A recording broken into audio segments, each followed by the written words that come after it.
Hello, this is international football commentator Derek Ray, and you're listening to the Ranks FC podcast.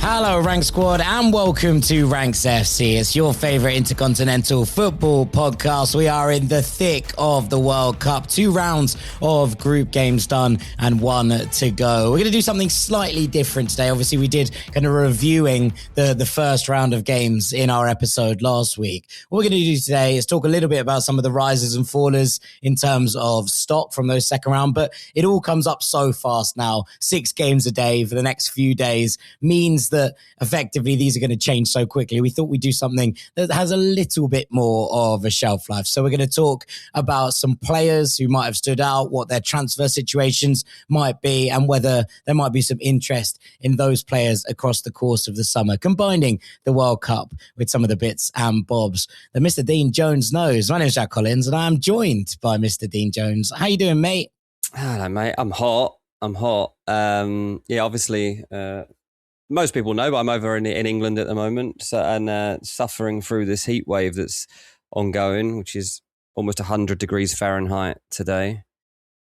It's ridiculous, isn't it? Like, it's absolutely ludicrous. Like, get me back to the bearable heat of San Diego, mate. Like, this is the thing, right? Like, it's the infrastructure. I know this is like a ridiculous thing to say, but like, it's just not built for heat, the UK. And you know, I'm going to Miami in about a week and a half's time. It's definitely going to be hotter in Miami. Like, I have no doubt about that whatsoever.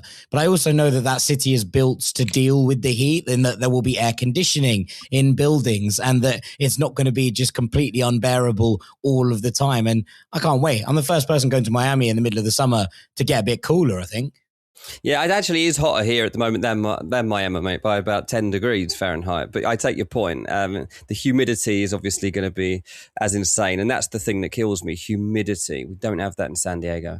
But yeah, obviously, today, I was going around town here where we live, and like, where can I go that's got aircon? Like, tried Costa? No. Tried another coffee shop? No. Fortunately, there's like a Sainsbury's that's got a Starbucks attached to it, and it was lovely. And then after about an hour or so, I was like, I'm cold. I need a blanket. But yeah, finding aircon is not easy. Apart from that, mate, obviously I'm still not happy with the kickoff times being over here. It doesn't suit anybody who's a bit older and has kids. And I totally understand everyone over in England that is struggling to feel part of this World Cup. Not just in England, like parts of Europe, wherever else in the world, where it's not on a convenient time zone. And so we've obviously talked about this before, but it does remain the case. And obviously I've had a lot going on this week, which I'll talk about separately over on the Patreon. Please do come over there. And it just hasn't fit, mate. Like, I'm struggling. Like, with the jet lag, a 1 a.m. kickoff's fine. A 3 a.m. kickoff, actually, a couple of them were okay. Not the 5s. But now I'm into more of a regular pattern. Anything past midnight, I'm struggling. I mean, I've settled into a rhythm. And again, like, I think it's wild to complain about kickoff times and all of these things, because it should suit the nation it's in. And actually, I had a couple of messages about this from our patrons and from listeners to the podcast who were like, yeah, but actually it's quite annoying because the World Cup's in the States and the latter stages are actually geared towards European times a bit more. And like, we're going to be in the middle of our work days when the round of the 16 and the quarterfinals are going on. Now, like, it's not actually particularly convenient for us either. And I was like, yeah, it's a really good point, and that's one that I hadn't really considered. But you do have that anyway, you know, like I've talked before about, I remember have school memories of like jumping out of the window when England scored against whoever it was at one of the World Cups, and Colombia, I think it was. Because, you know, the games were going on in the middle of the day, and like, I remember France 98, like, it was like just not convenient and stuff like that. Euro 96, and that was kind of the fun, though. And like, obviously, you know, if you're young enough and you can get away with a day off school, you go ahead with it. Work's a bit more difficult, obviously. Second screen business, right? But yeah, that's at least it's more sociable than being on at 3 a.m. I can tell you that much. This is the thing. Like, I never really thought, obviously we work in the game, but I never really thought about it with Qatar. But there was loads of games that kicked off at 11 a.m., which are great for me. But I imagine not great for people who are just running 9 to 5s, right? Like, that's probably not ideal. So, it happens every time. It's going to happen. Next World Cup is obviously over 6 different countries. We're going to have the South American start and then moving over to Morocco and Spain and Portugal, which will be more convenient for Europe and less convenient for the States. And, another one that doesn't necessarily sit within the Australian time frame, the New Zealand time frame, the Japanese time frame. There's plenty of, this happens every time. And I suppose maybe we're just seeing more moaning about it because social media is more like that these days. We've dealt with it before. We'll deal with it again. I like my rhythm though. I watch the games up to about a 2 a.m. kickoff. Anything that starts before 2 a.m. I'll watch that night.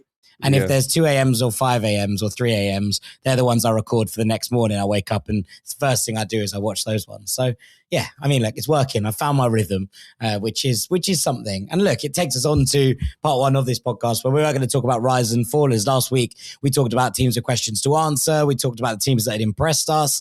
So let's talk a little bit about what happened in the second round and where it leads teams going forward. Because I think that's the interesting part of this.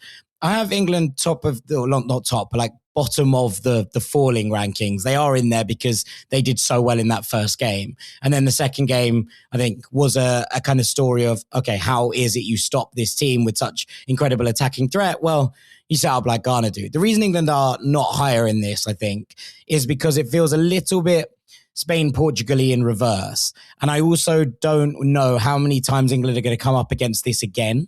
Like a team that will literally just sit in front of them. The reason they remain in it rather than just being out of this altogether is because I think that Ghana did show that if you sit in and you counter at pace, there are ways you can get at this England defence. And I think that there were multiple occasions yesterday where players looked very, very kind of uncomfortable with the way that fast break was working. And obviously we see it with the moment that leads to the Jordan Pickford challenge outside the box. I don't think necessarily the refs 100% got that one wrong because the challenge from Prince Adu is a little bit high and therefore the referee's given a free kick. But I think that the Ezri Konsa challenge is pretty much a stonewall penalty. And I'm very, very surprised that wasn't referred to by VAR. And that does potentially show a few gaps and cracks in that back line. Yeah, definitely. It was hugely disappointing. Thomas Tuchel, always been up in the air about. I don't know how I feel about it, and I'm fine. Like if we play the way we played against Croatia, then I'm more than happy to see him take us to new levels. But if I wanted to see more of what Gareth Southgate was doing, then he could have stayed, and that's what I saw against Ghana from both perspectives. Really, like we're always going to be a little bit vulnerable because, and again, I do blame Tuchel partly for that because I think that there are squad choices he could have made that would have made us better. Maguire, I think, is a 50-50 call. Lewis Hall, I think, is a much stronger case than that to have been there. But yeah, we've shown that we are susceptible, and thankfully, Ghana and Prince just weren't capable of making the most of opportunities that came because we could easily, to be honest, we should have fallen behind. And in a way, I wanted us to. In a way, I was like, just do it and see what we've got about us.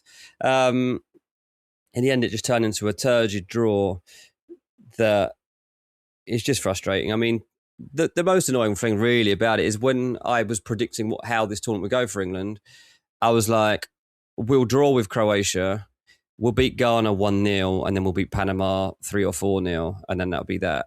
And it'll be very uneventful, and everyone will be like, more of the same. But because we did what we did to Croatia, I was more hopeful about Ghana. My prediction at kickoff was 5-0. 5-0. I mean, credit to Ghana because I watched that first game against Panama and they were absolutely all over the place. Carlos Queiroz, the old master, I think it's 5 World Cups in a row, maybe 6 now that he's managed that, has in a week really kind of changed the dynamic. And I think, look, part of that is potentially just playing against the ball rather than being expected to dominate the game. I mean, it was boring. I'm not going to lie. I didn't like the way what they did to us. Like that, it was. Yeah, but it was a boring game because of what they, That's how you have to play against a team that is of superior quality to you. That's why we might get better in the knockouts, just because we're playing against teams who also have expectations and have to come out and do something a bit more than that. Yeah, 100%. And look, I think England will win the next game, and I think they will win the group, and therefore it's kind of no harm done. Yeah, but we definitely have slid in terms of expectations, and obviously at the end of the last pod, I said we're going to win it. Still might. I'm not saying we don't win it now just because of that. I've even got an England shirt, mate. My kids got me an England shirt for Father's Day. There you go. I got the red England shirt. So I'm fully on. And I said, "Well, how come you got me an England shirt?" Taylor said, "Well, I've never actually heard you say that England were going to win anything." She goes, "I even remember you going to the final not expecting to win." She goes, "But you actually said," she goes, "I listened to your podcast the other day and you said England are going to win it." And I was like, then the kids are going to get you an England shirt, because if you're that optimistic, then this is the shirt you're going to need. Should have waited a week. You should have waited a week because I saved yourself 90 quid. I was thinking exactly the same. Alas, we are. Again, I don't think it's going to necessarily affect where England go. I think they will be in that top spot, and I think that they might well still make a deep run. But I think there were some cracks that at the very least kind of dimmed the optimism from everyone that I've spoken to in the last. Those wide players as well, man. Like, I can't go without saying, like, Gordon and Madueke drove me insane. They drove me mad, and I hope Saka's ready, man. I want to see him unleashed properly now. Yeah, fair enough. All right, let's go quickly to the other two that I've got in here. At 2, I have Uruguay.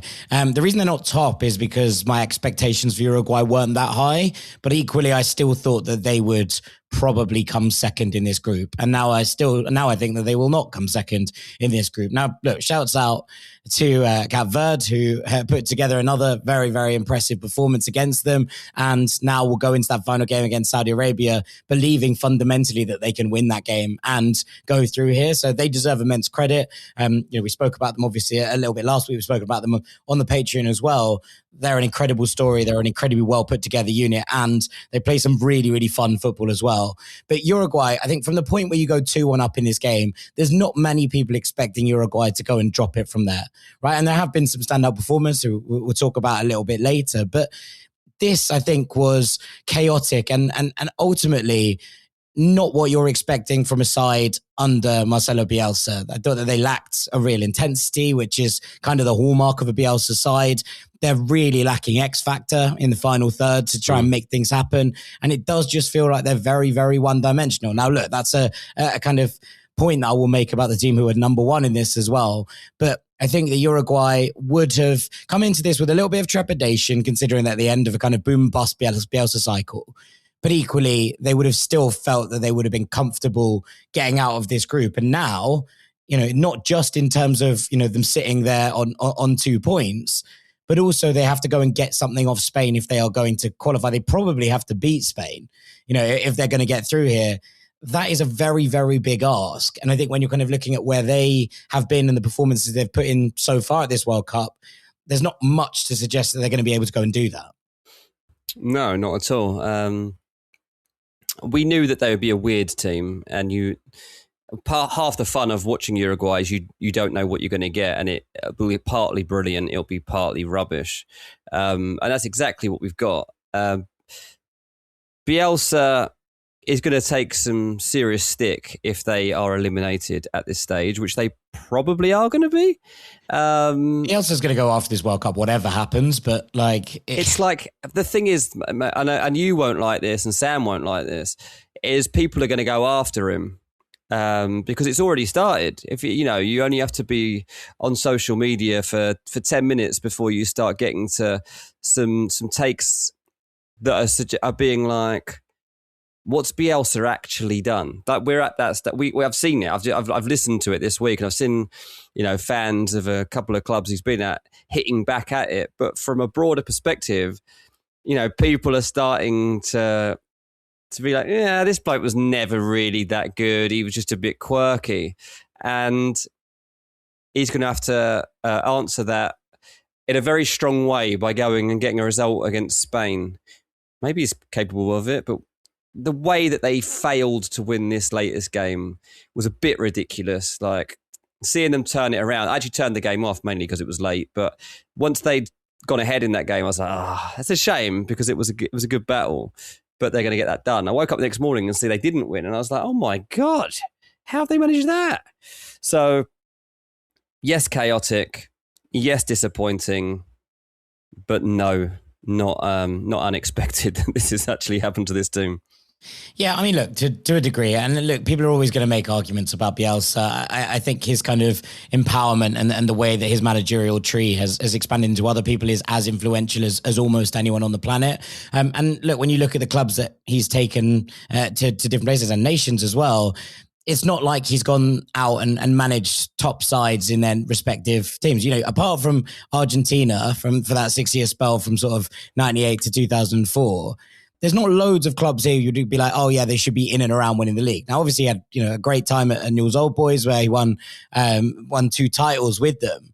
And then, he went to Atlas in America, in Mexico. He came back to Vélez, where he did well as well. But then you're like Espanyol, the Argentina spell, Chile, who he took further than they might have even imagined. They have the kind of fan group which are known as Daughters of Bielsa, right? Like that's the influence that he had on Chilean football. And look where they are now in the kind of post-Bielsa era. He did well with Athletic. He got to 2 finals. Marseille, he lasted, approximately a year. It was a bit of a mucky spell at that point. He did brilliantly with Leeds, and then you kind of come to it and you think, well, this Uruguay spell hasn't been particular. I would say that there's not been loads to suggest that he should have won loads more things across the course of it, but I would say his influence stretches beyond, silverware from a managerial standpoint. But look, people are going to look at that in different ways. No, he's never going to be put in the conversation of Ancelotti and Guardiola, right? But I think he should be in the conversation of someone like a Juan Malillo or that kind of coaches who went out there and changed the way that people thought about the game as much as anything else. And Bielsa's influence remains very, very high. I mean, let's go to number 1 here, which is Belgium under Rudi Garcia. Another disappointing result for them. This could have been worse if Varane's free kick in the first half had been onside, and there was no reason for Mehdi Taremi to be offside there, I've got to say. But Belgium just completely flattering to deceive. And again, they're coming off the edge of what was a golden generation, in inverted commas. They have lost a few of those sparks. The players who have replaced, those absolute world beaters, Eden Hazard to Leandro Trossard, as much as I love Trossard, is a downgrade, right? Like wearing that number 10 shirt, you're looking at it and thinking, where's the X factor in this Belgium team? And I think we are seeing that there fundamentally isn't any. Now I expect them to get out of the group. They have obviously a game against New Zealand to finish this off, and a point will probably get them through. But equally, you're looking at it and saying the first side that Belgium come up against who are able to take their chances are almost certainly going to be able to rip this side apart. There is absolutely no X factor in this team. I'm so bored of this team, mate. It's like watching a charity game every time they play. It's like you could put together a Soccer Aid 11 and they would beat Belgium. Like they are so boring, mate. I can't handle it. I actually cannot handle watching this team, and I cannot imagine what the Belgian nation is making of watching this. Like on paper, they are still all right, but like it's just gone, isn't it? Like everything that could have been is been and gone. It's like that moment when Tielemans like did an air kick, and Dylan was literally rolling on the floor laughing, and he was like, "Dad, you can't play at a World Cup and do that." I was like, well, it's a bit of bad luck. But yeah, I take your point. That moment did kind of sum up what Belgium have become. I mean, look, he's the captain as well. And it feels like Youri Tielemans in the last 20 minutes of games just remembers that he's the captain of his nation. He's like, I probably should start playing. It's really odd, really odd. And they are in transition, and there are kind of caveats to this. He hasn't played that badly, like for a club. Like it's not like I would have anticipated him to be off key. Obviously, they've got unlucky with the red card, I guess. I did feel sorry for him on the red card in this latest game against Iran, but there was just it was almost an excuse in the end. The fact that they were down to 10 men was like an excuse for the performance being okay to come out of a draw. I'm not exaggerating. Like it genuinely, they are the team I've least enjoyed watching, I think, at the World Cup. Like because of expectations compared to what you're actually seeing. Yeah, that's fair. I mean, the answer to that is Tunisia, but at least the opposition score. So at the very least, it's exactly. I watched 2. Was it 1-1 the first? Yeah, 1-1, right? The first game. Yeah. Like it's just rubbish, mate. It's just almost unwatchable. And I just hate watching this team. I can't handle it. I imagine the Belgian press took a look at this group and thought, okay, we might not be as good as we once were, but we should be okay here. I hope New Zealand beat them. I really do. Well, like it's almost like put it out of the misery. They feel like a wounded animal in so many ways. Put this golden generation to bed once and for all. Yeah, no, I think that might very much be the case. And Belgium can then start to move on because there is a young, talented back line, I think, starting to emerge. There are some interesting players here. But yeah, it's just not working. They feel like they're using this as a farewell tour, and I don't particularly like it. All right, let's flip it quickly to Rising. I mean, I think you could put 3 and 2 here in the same category in Spain and Portugal. Both had major questions to answer in different ways. I had Portugal ahead of them, so I have Portugal ahead of them here in the Rising category. But there's one thing that links both of these performances. Both of them beat inferior opposition in their second game. Spain in Saudi Arabia and Portugal in Uzbekistan. Both had drawn their opening encounters, Portugal to DR Congo and Spain to Cape Verde. But the intensity, the difference in intensity and the managerial tweaks to sort things out here, I think both deserve major credit because the way that both of them attacked these two games was like oh, hang on, you thought we were done. And I think there's plenty of similarities in terms of the way that both these teams want to control games in the midfield. Both of them have absolutely unbelievable quality in that middle area. But they felt like they'd left both of their strikers in different ways very, very isolated in their opening games. We spoke about the fact that Oyarzabal didn't touch the ball in the first 31 minutes of the game against Cape Verde.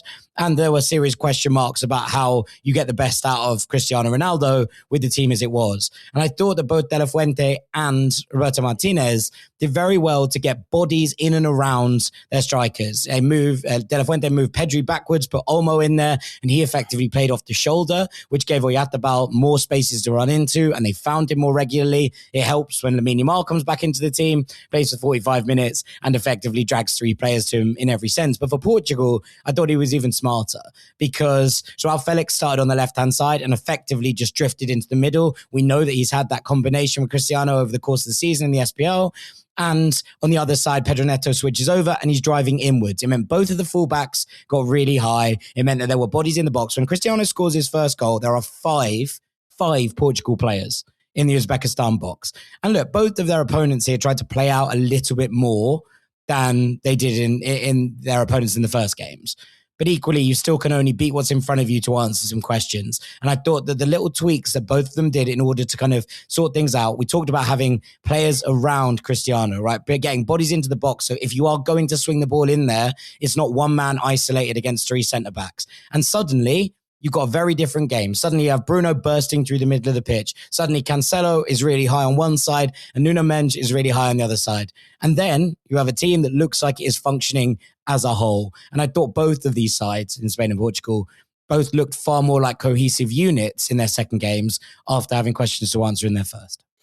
Yeah, it's tough to read because, you could compare it. England have had the opposite of this, got off to a flyer in terms of intensity and performance levels and then dropped off. And these two have done it the other way round and they've only beaten Uzbekistan and Saudi Arabia. There's nothing to write home about yet.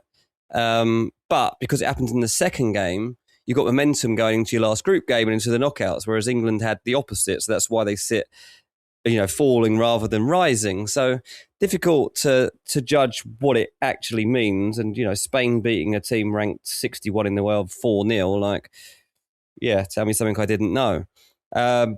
Portugal felt a bit different just because it did get Ronaldo in the groove. It kind of gave the World Cup a bit of an edge. Obviously, after what Messi's been doing, Ronaldo needed to retaliate from a personal perspective. And he did. And the World Cup did need that. As much as I don't actually care whether Ronaldo scores goals or not at this World Cup, once he did it, I was like, oh, this is actually more fun. It is more fun if we get Ronaldo into the knockouts and see him either fluff his lines or score a really big goal. There was a sense of relief about it, I think, right? Like, as in I was like, oh, well, at least that's done. Like, at least you're not going to have this for 4 weeks. Like, and look, it doesn't mean the questions go away. They will continue in these final games. And actually, their pathway has been weirdly similar, Spain and Portugal, in that they start against a hard to break down African nation. Then they play, a nation from the Middle East in their second game, and they play very well. And then they're both against South American nations in their final game, which should on paper be harder tests. Colombia more so for Portugal than Uruguay for Spain on the evidence of what we've seen so far. But I think it is interesting the parallels between the two, considering that, they are neighbors and there is always going to be that kind of rivalry between the two nations. It kind of gives it a different edge. So I'm excited to see how it kind of shakes onwards. But yeah, look, it's good recovery. It's good recovery. Exactly. And it just gets you into the mood. And I think it would have been disingenuous to not talk about Portugal in the same way as talking about Spain. And some people have tried to kind of do that and be like, yeah, but it was Uzbekistan. I'm like, yes, but Spain's played Saudi Arabia, who I thought were going to be dreadful at this World Cup. And both of them were poor, right? No doubt about that. But at least it gets them into a more of a rhythm of what we expect to see later in this tournament. And perhaps it is the catalyst for both of them to go on and improve. I mean, top of this list, though, Dean, I had the Netherlands, who are a side that I really wasn't convinced by coming into this. I really wasn't sure about Ronald Koeman and what he was going to do, but credit to him. He brings in Brian Brobby for this game, and suddenly it looks like they're occupying centre-backs. Suddenly, both wingers get on the score sheet. Cody Hakpo from one side and Crescencio Somerville from the other after he replaced Donyell Malen at half-time. 2-2 for Somerville, who I imagine is going to start from this point out. And the Netherlands looked really impressive. There are still concerns. Like, I still don't think that out of possession, they look particularly secure in the midfield areas. And I think that there are gaps in behind both the fullbacks, which can be exploited by teams who will move quickly in transition. But I don't think that people saying, oh, but Sweden had loads of opportunities is testament to what the Netherlands did here, because the game state shook out, right? And actually they were 2-0 up. They looked comfortable. They allowed Sweden onto them. They would have got a bit of a rollicking at half time, I imagine, came out, put the game to bed. And Sweden do well in the last 15, 20 minutes of both halves. But this was a really impressive performance from the Netherlands. And I thought that they looked very sharp. And suddenly that looks like an attacking line that's going to give problems to almost anybody. Yeah, it does. And, they do deserve to be the big risers because they were interesting, to be honest. They won and it was interesting. And they put to bed the narrative that I thought was going to build, was that they're not actually that good. Sweden had such a big win first off, were buoyant on the back of that. They've obviously got a great attacking threat of their own in Isak and Gyökeres. And I thought that might be the storyline that ended up coming out the second game. But, that 5-3-2 that Sweden was starting to test and they thought there was a success has now been absolutely demolished. And the Netherlands have kind of made a big statement there. And I think, the biggest statement of their second group of games that we've seen. Yeah, absolutely. 100%. Alrighty, we're going to take a little break there. When we come back on the other side, we're going to talk a little bit about the USMNT and then some big players who could be making big moves this summer. Stick with us here on Ranks FC. Welcome back to Ranks FC, where we're going to turn our attention a little bit to the US men's national team, because 2 wins from 2 have won the group, and that last game against Turkey, which a lot of people had a few nerves about, is now a dead rubber for both sides, with Turkey out of the competition. I mean, look, we've been very impressed with the US team. Their intensity's been absolutely incredible. They have been one of the sides that have stood up and been the most impressive in this World Cup so far.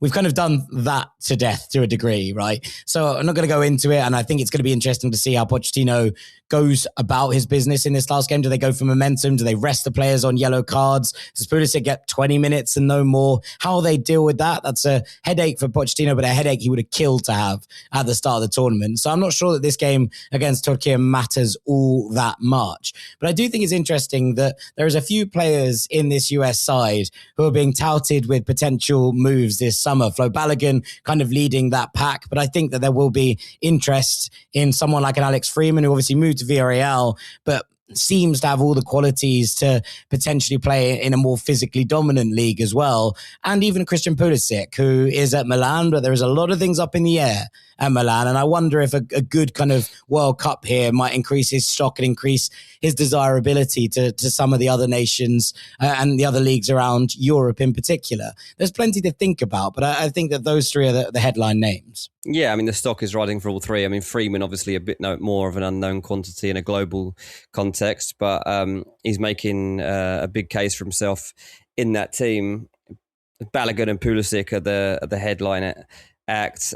There is no need to play Pulisic, but even just on what we saw, he did set the tone for what they've done since. And even when he's sidelined, they're still striving to make sure that they are capable of doing what he was doing when he was on the pitch in the first half of the first game, because that's where they set the tone and set the standard of their tournament that has now had articles written about, could USMNT actually win the World Cup? And that's fine. Like, I want the host nation to be talking like that. Like, it's fine to be having that debate. You want to build excitement and hype. They're not going to do that, no. The only reason I'm a little bit wary of that conversation, and look, I'm all for everyone getting excited, right? Like, and everyone being like, yeah, let's go and win it. That's great stuff. Is that does the expectation change how you perceive the World Cup? Like I said before the tournament, that quarterfinal would be a very, very impressive thing for the US to get to. That looks like I said the round of 16 was par. Anything above that is better than par. And anything below that is worse. Now they're going to get to the round of 32. They look like they're going to get a favorable draw in the fact that they've won their group. Now it's a question of kind of, can they step on it in the knockout stages? So far, we have nothing to suggest that they don't. I just worry that some of the conversations about winning it and all of these elements might just change the angle of how it's perceived. And that's the only thing that really worries me a little bit. Expectations suddenly change the angle of, what people see as success. Yeah, I mean, the quarterfinal is still beyond good, and it's not a bad thing if that starts to feel like disappointment, because that should still be a disappointment for a first 11 version of this team at a home World Cup, because they are good. But once you get to that stage, you're going to be digging deeper in. You're going to be perhaps facing a suspension, or you have a Pulisic injury or somebody like that. And that's where you've got to reset your expectations. But yeah, in terms of Balogun and Pulisic, Balogun is going to be leaving Monaco. We don't know where he's going to land yet, but it's probably going to be a club in the Premier League. It's going to take over £40 million to sign him. So almost $60 million for the US fans out there who are wondering where their boy is going to land and what team they're going to be buying a jersey with his name on for next season.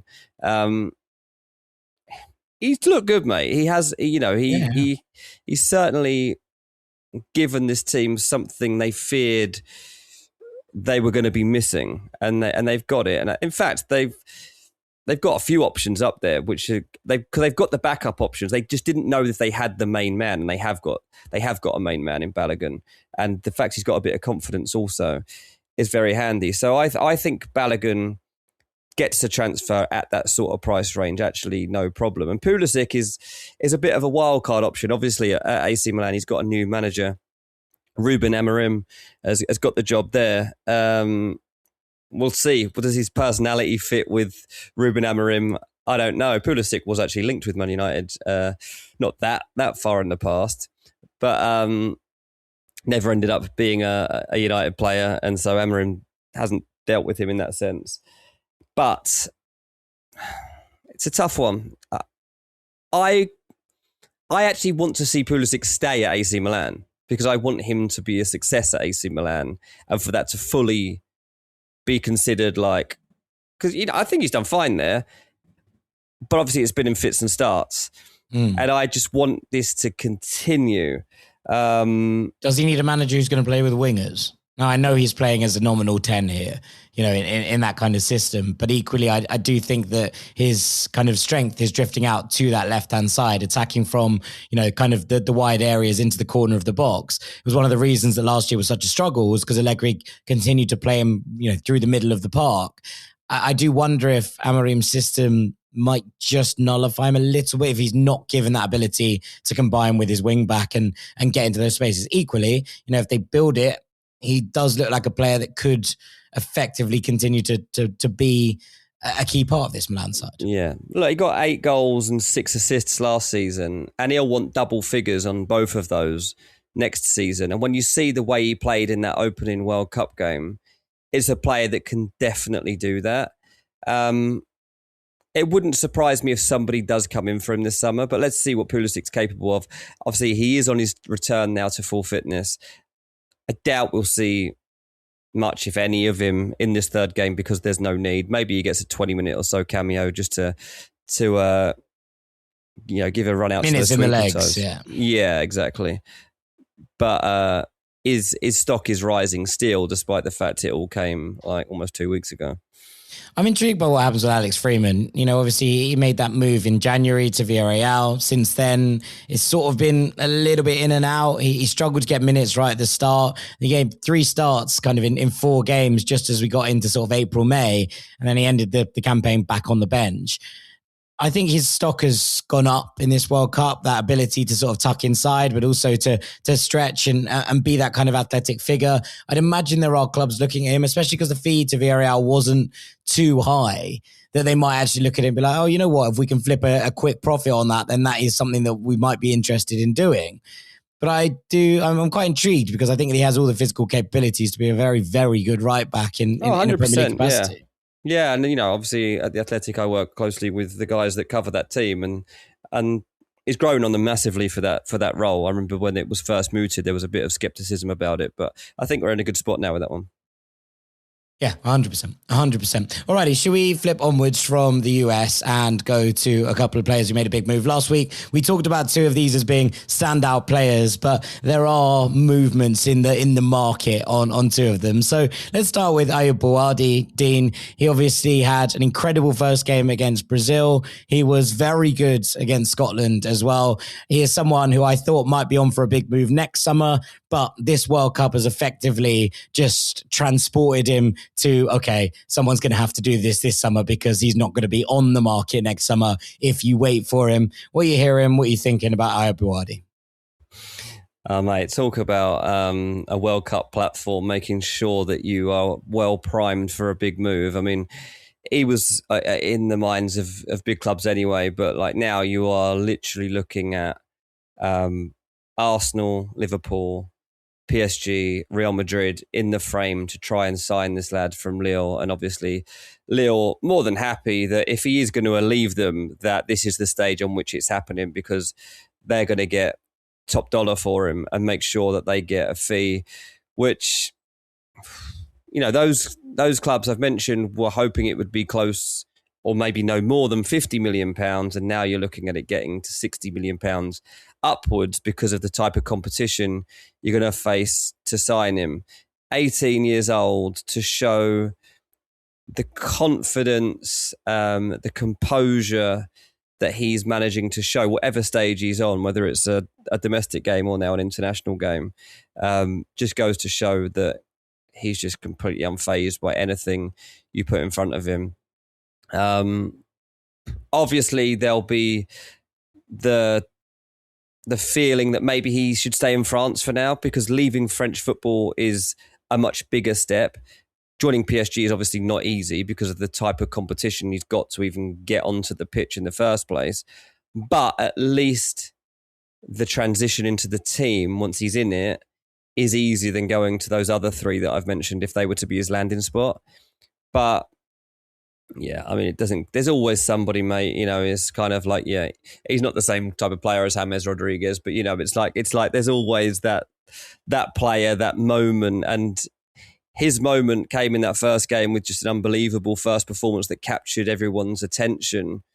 And as soon as people started to Google him, they would have realised that he's been doing this for a while now. Yeah, he made his Lille debut, I think, a couple of days before his 16th birthday. So this isn't necessarily new. His switch to Morocco from being French under-21s captain was relatively big news in that part of the world, but probably didn't necessarily scratch the surface, across the globe, if you will. I think that his name is now being bandied around amongst those big clubs. I did feel like he feels like a Real Madrid player, but I thought they would probably wait a year. And now I wonder if they just go, right, we're going to plug the gap in midfield, especially, is Tchouameni going to be there next season? Is Camavinga going to be there next season? We don't know the answer to these questions. But I think that there feels like a restructuring going on at Real Madrid already. There's already kind of names through the door who have kind of signed and look to be this next phase. I wonder if they do look at this, look at the fact that there hasn't been, a midfield replacement that's stepped up particularly to the plate, bar Tchouaméni, and his situation's a little bit different, obviously, with that fight with Valverde. If they go, right, this is where we're going to kind of hang our hat. Equally, they were burned before on Camavinga, and he hasn't quite lived up to the expectations that they thought he might. That doesn't mean he's a bad player. I think someone's going to get a steal on Camavinga for what it's worth. I think he's a wonderful footballer, but it hasn't worked for Real Madrid in the way that they would have wanted. And I wonder if this is the gamble that they go and take here. It also weirdly feels like the one of these teams where he goes and he kind of walks straight into the side. Is he going to go and start for an Arsenal team? This isn't to say he shouldn't, but is he going to go and break up an Arsenal midfield that has just won the league and made the Champions League final? Probably not. Is he going to walk into a PSG midfield that's won back-to-back Champions Leagues? Probably not. Real Madrid feels odd in that it feels like that's the option that actually guarantees you probably the most first-team football. Yeah, that is a weird one for sure. Either way, he can't really lose from here. He has got to be careful because that Real Madrid move, it might make you salivate a little bit, but who knows what happens next season at Real Madrid? It might be great, it might not. And if things aren't going well and you're caught up in that, then very quickly it can affect you in every sense that a footballer can be. So that'll be a tough choice. But as I say, there are definitely worse dilemmas to face in life. Yeah, absolutely. I'm excited to see how his career progresses. Could be one of the big stars launching off this World Cup. Let's go to someone a little bit more well-known already in Canada's Jonathan David. Obviously scores a hat-trick in the game against Qatar and joins Lionel Messi in that little club from this World Cup thus far. But also someone who made the move, the free agent move from Lille to Juventus. There was a lot of excitement. It has not gone as Jonathan David would have wanted it to. They've signed a bunch of other strikers to compete in those zones. And it feels like he might be someone who's kind of phased out of this next element of where Juve are going. If they do, I think that there will be a little bit of a clamour for his signature because he's not only proved that he can do it, at Lille, and in that time he scored a lot of goals. He's a very fun player in that he can facilitate, he can drop a little bit deeper, he can play as the 9, but also off the back of this World Cup where this Canada side look to him as their talisman. Yeah, absolutely. I mean, what he'll want to happen is that this proves to Juve that he could be the answer still, right? He's wanted that move to work out, but ultimately he's got a lot of people that are skeptical about him, and I am one of those people. I mean, I remember it was not that long ago when West Ham were looking at signing him, and there was somebody at the club who was just like, I don't think he'll score 3 Premier League goals. People are very... It's like Marmite, really, with Jonathan David. There's some people absolutely rave about him and believe that, he could get 20 goals in the Premier League.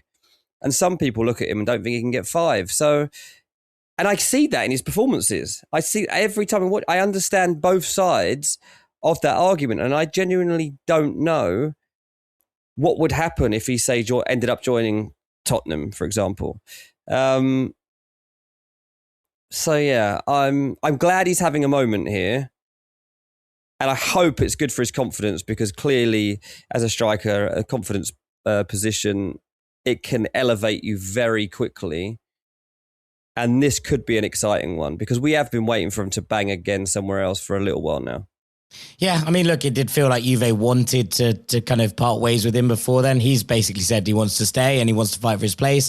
Obviously, they have Openda there as well. If both of them stay and they don't have Champions League football, I find it very difficult to believe that Juve will have the capacity financially, at the very minimum, to be able to go and sign another top-level striker. And that gives them food for thought. But equally, this will...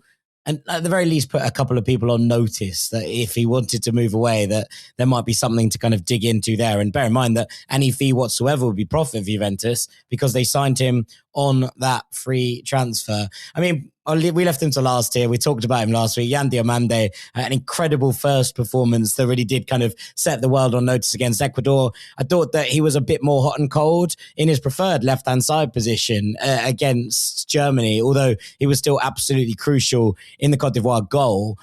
it does feel like someone is going to try and make this gamble. Obviously, there's been a lot of talk about Liverpool. There's been a lot of talk about bids. They've also bought Victor Munoz, who's part of the Spain squad from Osasuna. They're clearly trying to kind of restock those wide options. Does that feel still like the most likely landing spot for him, Dean? I mean, they're definitely still trying to go for this. I mean, they've kind of had Bradley Barcola in the background as one that they've been trying to look at. But Diomande is one that Liverpool are desperate for. Obviously, 100 million euros not proving enough so far to get him out of Leipzig. I mean, you don't usually see trajectories that are quite as rapid as this. I mean, you talk about the role that he'll play. I think they get Liverpool in for the right. I don't think they want him for the left. Well, based on the two performances, you'd think that might work. Yeah, and so obviously with Salah leaving, Munoz, I don't know loads about, but I'm pretty sure that was for the left anyway. Like that's another spot taken out there. I don't know what's going on with like Cody Gakpo. I think there's potential for him to be leaving Liverpool. There's certainly noise. At the very around. least, there'd be competition, right? Which he hasn't really had this season. Yeah, and so what we need to see in Diomande is the productivity. Like, how consistent is it? Like, I love the way he gets at people. I love the directness. But then there's been loads of players that have come into the Premier League who have that, you know. Nicolas Pepe, I thought was going to be a good signing and didn't work out. So there's not... The problem I keep going back to with Diomande is there's not a huge body of work to look at. And that's what I struggle with a bit. Like, his rise out of US football into European football was so insanely quick. And don't get me wrong, like he's raised the bar at every level he's played. And what I am impressed by is wherever you put him, he rises to the challenge and says, what's next? And that is a very, very difficult thing to do, especially when you're still as young as he is. And he's pushed. And now Leipzig, they're obviously going to get to a stage where they're going to have to become tempted soon to accept an offer. I haven't got there yet. And I know Leipzig would ideally keep him, but the player's head is now turned, right? Yeah, I mean, also the other thing is what that impacts on someone like an Antonio Nusa, I think has been very good for Norway in spells at this World Cup as well. They're not going to sell both of their starting wingers, I assume. So it potentially puts Nusa's, potential future elsewhere on ice as well. And that I think is interesting, but it does feel like he is going to be the one that gets the move this summer. And look, someone's going to get one of the most exciting talents in world football. How that translates elsewhere, as you say, like he feels like he continues to raise the bar. And having read that Players Tribune piece that kind of I referenced on last week when we were talking about him, where he's like, I'm not really motivated by money or fame. I just want to be the best player in the world. It's a bit of a scary concept for anyone else because you're like, oh, okay, cool. Like it's not about being the face of things. It's about actually just being there and getting there and proving his late sister right. That's a mentality that feels pretty frozen in ice. And that is something that's very special indeed. All right, we're going to take a little break there. We'll come back on the other side. We're going to talk through a couple more emerging names of interest who've stood out at this World Cup so far. Make sure you stick with us.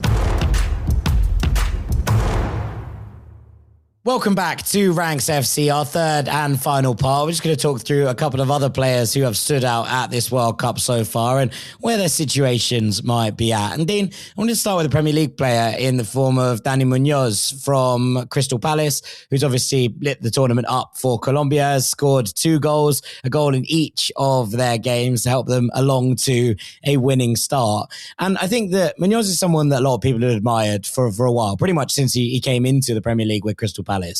And there was a little bit of a question over whether he could play as a fullback rather than as a wingback. Now, Colombia's system is a little bit specialised in that they effectively allow him to just roam up and down that flank at will in a sort of Achraf Hakimi-esque role. But he is playing in a back four here. And I imagine the fact that he's still able to get into dangerous areas there, he's shown no real worries from a defensive perspective.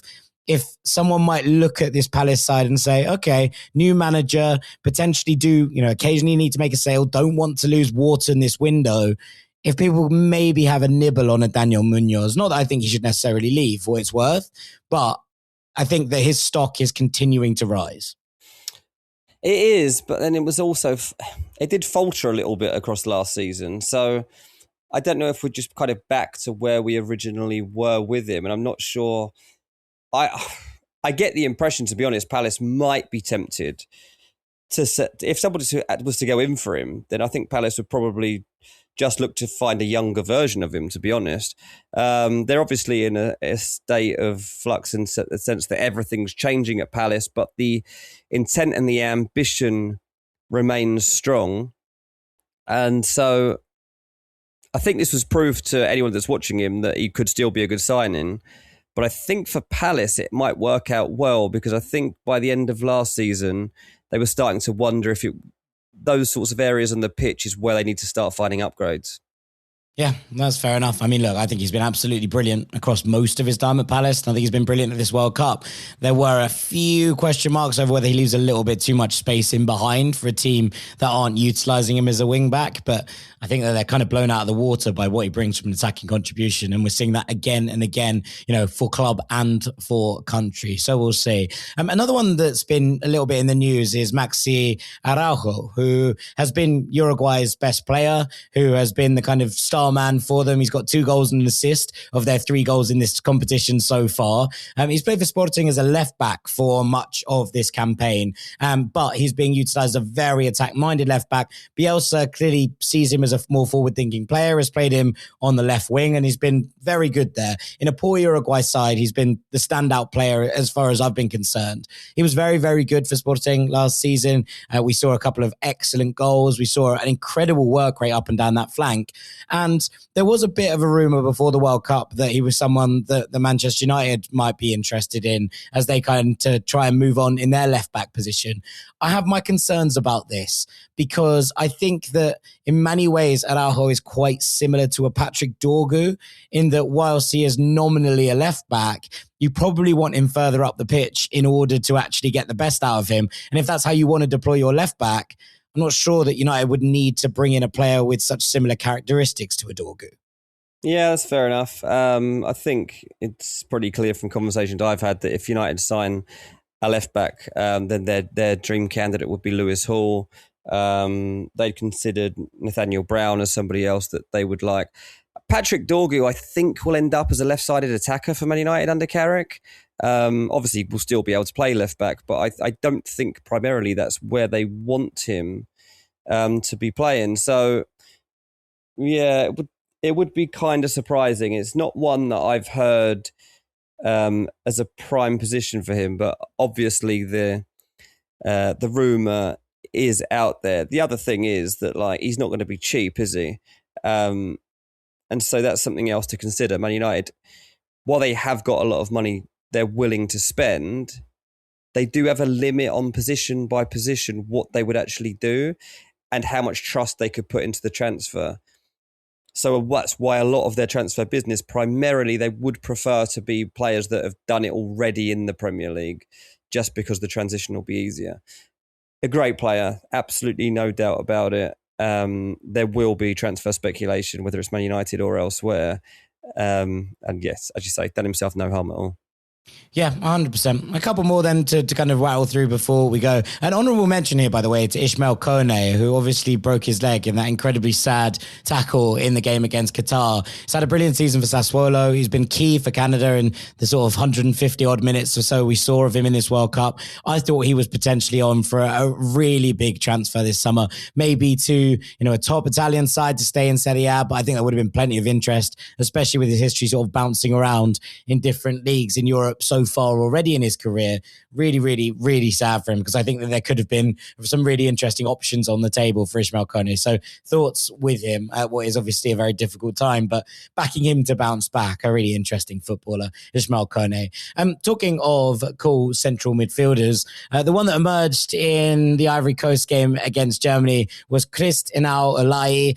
Now, Patreon listeners will know that I was very hot on this kid before the World Cup started. I was really disappointed that we didn't see him in that first Ivory Coast game against Ecuador. He plays for Trabzonspor, 20 years old, and effectively came up against a very, very talented, very good Germany midfield and bossed it. His ability to shield in possession, Dean, his ability to just move through pressure, get the attacking phases going, to transition, his explosiveness and dynamism in there. I absolutely adored this as a debut. And considering he is plying his trade in Turkey with Trabzonspor, not necessarily one of the big guns or the big payers in that league, I think that gives us something interesting to work with. And I'll be very surprised if there isn't serious interest from the big five in this kid. Yeah, this is definitely the sort of player that you suggest, mate, that puts him on my transfer radar as well. There have been links with Barcelona I've seen. I haven't heard anything personally in terms of my transfer world, but as soon as you start putting these things to me around this time of year, I take them seriously and we start to dig into where they end up, because they certainly do end up as real stories. But 50 million euros is what he's rated at. Does that seem fair? I think it's a bit of a gamble, not in terms of his skill set. His skill set's obviously there, but obviously we've not seen that transition into necessarily a top league. I would probably be looking maybe 35, 40.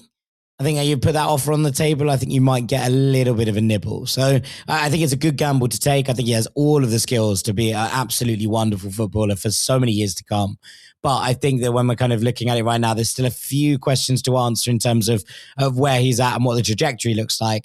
If I was a club in that kind of Europa League, maybe pushing Champions League range, I'd be putting a 35 odd million euro offer on the table and seeing what the appetite was and having and opening that conversation. I think that's the kind of level I'd have him at right now. Nice. A couple more then. Caleb Urenki, who played very well against England yesterday for Ghana, was the hero in their first game against Panama. Is Michael Essien's protege, now playing at Nordsjælland, as many of the Ghanaian players who come through the Right to Dream Academy do. He's also a player that's a very, very exciting talent. Was used weirdly at right back by Otto Addo in this Ghana team before. That didn't really ever work out, but since he's moved into midfield, looks like the complete package. I think he is a kind of fun player to keep an eye on, because he's been effectively praised as someone who's capable of stepping up to the task every single time he's been given a new challenge, whether that be at club level, whether that be at international level. He's got enough kind of minutes in the legs now that I think that we have a body of work to examine from him. And I'm not 100% sure where this one goes, but I would be surprised if he's a Nordsjælland player by the end of the summer, Dean. Yeah, I'm not sure quite how high the transfer might be. But there'll be Champions League caliber clubs that I think would look at him based on what he's managing to achieve at the moment. He's a bit unlike, when I've watched him in this World Cup, I'm really torn on him. Sometimes I think he's really nice, and sometimes he really irritates me. I don't know, maybe if he was on my team, I'd like him more. I don't know. Maybe he irritated me because he was against my team. I don't know. But he kept winning the ball probably against England. Yeah, he just felt a bit bitty. I don't know. He did. You're right. Like he did, and that is something that rattled me. But I don't know. I don't know how high I would say his ceiling is. I think he's very good, but feels like a transfer to Lens. Exactly. That's the sort of thing I'm saying. Feels like a transfer to Lens, and then in 2 years' time, people are like, why didn't we just buy him when he was at Nordsjælland? That's where I'm at. There will be a stepping stone club. He won't skip that step, I don't think. No, I think you're right. I think it is maybe a move to France that kind of gives him the launch pad from which to work. But I think there's plenty of talent there. And I do think that he is the kind of transfer, that Brighton make. And everyone's like, what? And then in 2 years' time, he's absolutely unbelievable. Yeah, they'll loan him out for a year and then coming back. Yeah, 100%. Just two slightly older players to finish off. Raul Rangel, 26 years old, the goalkeeper for Mexico, plays for Chivas Guadalajara. I know that Feyenoord have been tracking him for some time now, and they see him as a potential number one. His record for the Mexican national team is unbelievable. I think it's 8 clean sheets in his last 10 games for them. He's spoken about the fact, according to reports, that his dream is to play in the Premier League. 6'3", very good command of his area. Someone who made obviously maybe the save of the tournament in that game against South Korea to guarantee Mexico's qualification and their top spot in the group. I thought it was intriguing in many ways, Dean, that he's spoken about this. I think there is a move. I don't think a Premier League side will naturally gamble on him right now, but I wouldn't be surprised to see him playing in Europe next summer. Mate, there's a few goalkeepers. I obviously don't rate goalkeepers as footballers, but one thing I'm struggling with at the moment is how this is the World Cup of goalkeepers, mate. Like we've seen some great displays, so I don't think he'll be the only one. Yeah, I mean, I don't know if anyone's going to gamble on Vozinha at 40 years old. Like, I'd imagine he might still be knocking around at Shavs next season. But, like, it is what it is, right? Eli Room, similar kind of story, though obviously he's a little bit younger. I don't think anyone's going to be signing kind of the old guard of goalkeepers, but I think there are a few interesting ones. Zion Suzuki, I really like, the Japanese goalkeeper who's been at Parma for a while. I think that there will be interest in him going forward. He's a really, really clever footballer, really clever keeper with his feet as well. I think people will be interested in him. The last one I have, Dean, is maybe the most established name on this list. In Ayase Ueda from Japan and Feyenoord. He was the Eredivisie top scorer last season, 27 years old. He'll be 28 by the time that the next season begins. His birthday's in August. But I love Ueda just as a player. He is a complete all-round striker. You look at the 2 goals that he scores in that win over Tunisia, and yes, take it with a pinch of salt, it's Tunisia, but the first one, a strike from the edge of the box where he takes it down and just leathers it into the corner. The second one, a looping header. He beats 2 players on the line. He's really good in the air. He holds the ball up well. He can shoot with either foot. He gets into good spaces. His movement's excellent. Just a really nicely rounded footballer. And whilst he's slightly older than some of these others that we've discussed, I think that this is the moment. If he's going to get a move, it's going to be now. And it's going to be off the back of this tournament plus top scoring in the Eredivisie.